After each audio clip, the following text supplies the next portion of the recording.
Sneha steel and furniture centre Salgare. आमच्याकडे steel भांडी, संसार उपयोगी साहित्य, sofa set, furniture, cooler, dining table, आटा चक्की व इतर साहित्यांचे एकमेव ठिकाण एक, व्हरायटी अनेक। आता शुभ मुहूर्ताची सुरुवात सलगरेतील स्नेहा स्टील मधील खरेदीनेच।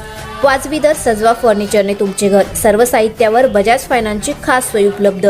स्टील भांड्यांना 5 वर्षे गॅरंटी, तर फर्निचर साहित्यास कीडवाळीपासून लाईफ टाइम वॉरंटी। खात्रीशीर खरेदीसाठी मिरज पूर्व भागातील एकमेव ठिकाण Sneha steel and furniture centre Salgare. आमचा पत्ता रवींद्र वस्त्रनिकेतन शेजारी सलगरे। संपर्क 90 96 25 91 38। प्रत्येक बातमीतील घटनेच्या वास्तविकतेची तुलना थेट पाहत रहा चांगली अपडेट। कडेगाव तालुक्यातील नांदणी उपनदीतील वाळू उपशासाठी जिल्हाधिकाऱ्यांनी दिलेल्या मंजुरी विरोधात रिपब्लिकन पार्टी ऑफ इंडिया आणि शेतकरी संघटना आक्रमक झाली असून आज 17 डिसेंबर रोजी सांगली जिल्हाधिकारी कार्यालयासमोर तीव्र निदर्शने करण्यात आली। या वाळू उपशामुळे पर्यावरणाची हानी होऊन शेतकऱ्यांचे मोठे नुकसान होणार असल्याचा आरोप आंदोलनकर्त्यांनी केला। हरित लवादाची बंदी असतानाही शिवणी वांगी हद्दीतील नांदणी उपनदीत वाळू उपसा टेंडरला मंजुरी देण्यात आल्याचा दावा करत गेल्या महिन्याभरापासून जिल्हाधिकारी अशोक काकडे यांच्याकडे पाठपुरावा सुरू असल्याचे सांगण्यात आले। मात्र प्रशासनाकडून कोणताही ठोस निर्णय न मिळाल्याने आंदोलन करण्यात आले। या आंदोलनाचे नेतृत्व आरपीआय सांगली जिल्हाध्यक्ष महादेव होवाळ व शेतकरी संघटनेचे युवा जिल्हाध्यक्ष विजय माळी यांनी केले। आंदोलनात पक्षाचे पदाधिकारी, कार्यकर्ते आणि शेतकरी मोठ्या संख्येने सहभागी झाले होते। प्रशासनाने येत्या 4 दिवसात निर्णय न घेतल्यास सोमवार दिनांक 22 डिसेंबर रोजी जिल्हाधिकारी कार्यालयाच्या पायरीवर तीव्र स्वरूपाचे आंदोलन करण्यात येईल असा इशारा यावेळी देण्यात आला आहे।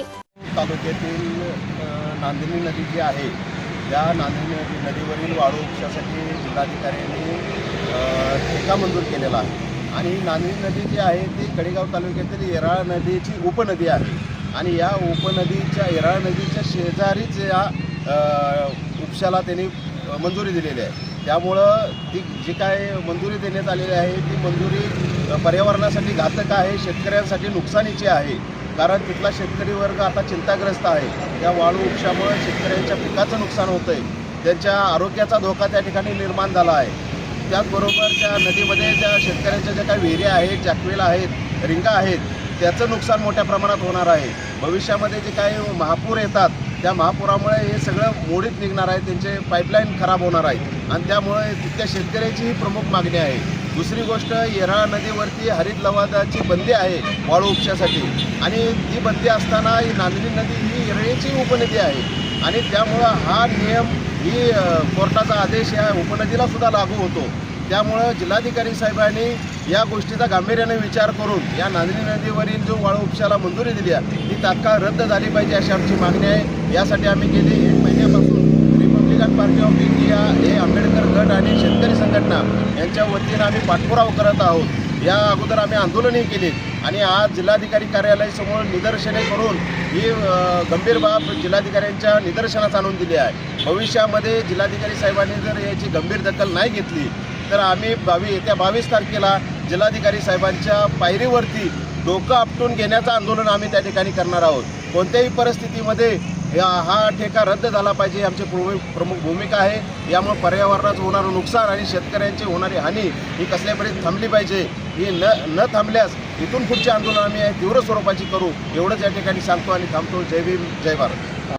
प्रमुख मागणी अशी आहे की आज जिल्हाधिकाऱ्यांनी जो लिलाव मंजूर केलेला आहे, खरं तर गेली 40 ते 50 वर्षात आतापर्यंत 4 ते 5 सरकार होऊन गेली, पण कोणत्याही सरकारनं त्या दोन्ही नदीवरती हरित लवादाची बंदी असल्यामुळे कोणत्याही प्रकारचं परमिशन, कोणत्याही प्रकारचं गट मंजूर केलेलं नाही। पण आज असं काय घडलं की या ठिकाणी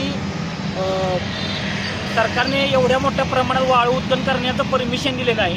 दुसरी गोष्ट, त्या हरित लवादाने बंदी घालण्याचं कारण काय, तर त्या नदीमध्ये वाळू तेवढी प्रमाणात त्या ठिकाणी उपलब्ध नाही।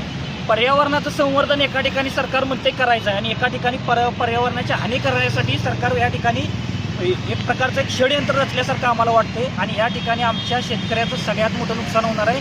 हे या नदीमध्ये असणारे आमचे जातवेले आहेत, विहिरी आहेत, रिंगा आहेत। आज बघायला गेलं तर चोरीने वाळू केलेलं आहे, त्यामुळं फार प्रमाणात वाळू त्या ठिकाणी कमी राहिले आहे। त्यामध्ये आता जिल्हाधिकाऱ्यांनी परमिशन दिल्यामुळे उद्या आमच्या रिंगा महापुरामध्ये पूर्णपणे निकृष्ट होणार आहे। या ठिकाणी आमच्या शेतकऱ्याला दुष्काळाला सामोरे जावं लागतंय, पण असं या गंभीर लिलाव मंजूर करण्यामुळं उद्या आमचा शेतकरी देशोधडीला लागणार आहे. या ठिकाणी वाळू वाहतूक होते, त्या वाळू वाहतुकीमुळे त्या रस्त्याची दयनीय अवस्था तयार झालेली आहे आणि त्या ठिकाणी अतिशय मोठ्या प्रमाणात धुळीचं प्रदूषण निर्माण झाले आहे. त्या प्रदूषणामुळं शेती बाधित होत आहे. आज जिल्हाधिकाऱ्यांना भेटलेला काय त्यांच्याकडून आलेला आहे? खरं तर जिल्हाधिकाऱ्यांकडे आम्ही जी मागणी केलेली आहे, आम्हाला असं वाटत नाही जिल्हाधिकाऱ्यांनी त्यामुळे वरती आमच्या ठोस काहीतरी कारवाई करतील असं आम्हाला वाटत नाही. तुम्ही आम्हाला म्हणले की ठीक आहे, काय हरकत नाही, आम्ही त्या ठिकाणची काय माहिती घेतो, आमच्या तहसीलदारांना खाली कळवतो किंवा काय.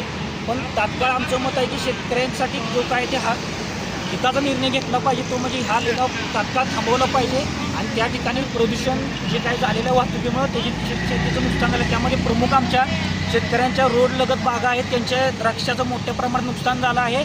त्या द्राक्ष बागांचा पंचनामा या ठिकाणी जिल्हाधिकाऱ्यांनी तात्काळ करायला लावून जी काही नुकसान भरपाई झालेली आहे शेतकऱ्यांना दिली पाहिजे आणि हा वाळू उत्खनन होणारा हा लिलाव तात्काळ मागे घेतला पाहिजे, एवढी आमची प्रमुख मागणी.